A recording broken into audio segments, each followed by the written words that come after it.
On this day in working class history, the 2nd of November.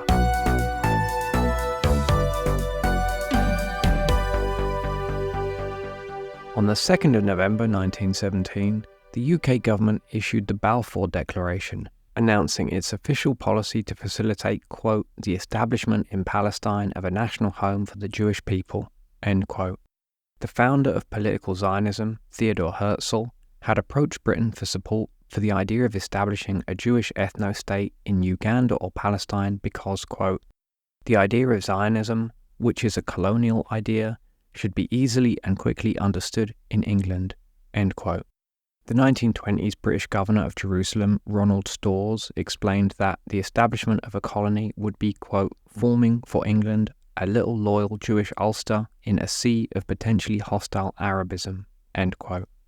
It would also help protect access to the Suez Canal and Britain's South Asian colonies. Many anti-Semites who believed that Jewish people didn't belong in Europe also supported the move. Arthur Balfour himself had passed the Aliens Act of 1905 to stop Jewish people fleeing pogroms in Eastern Europe, seeking refuge in Britain. Zionists established groups such as the Jewish Colonial Trust and the Jewish Colonization Association, JCA, to raise money for Jewish settlers to purchase land and establish colonies in Palestine and other places like Argentina. When much public opinion turned against colonialism, the JCA renamed itself the Jewish Charitable Association. Zionists like Vladimir Jabotinsky were clear about what their project entailed.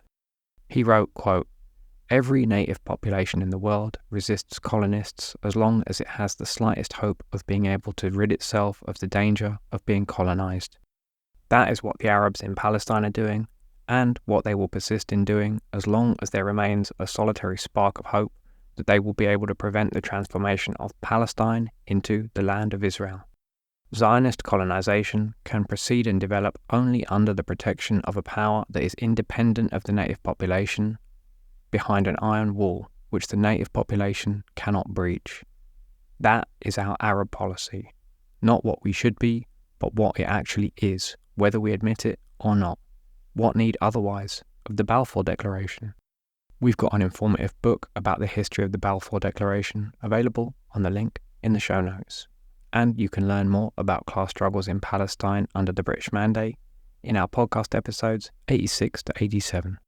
Link in the show notes. For sources, maps, and all of our anniversaries each day, check out the On This Day section of our Stories app at stories.workingclasshistory.com. And if you value our work, support us at patreon.com/workingclasshistory. Links in the show notes. Theme music by Ricardo Araya. See you tomorrow.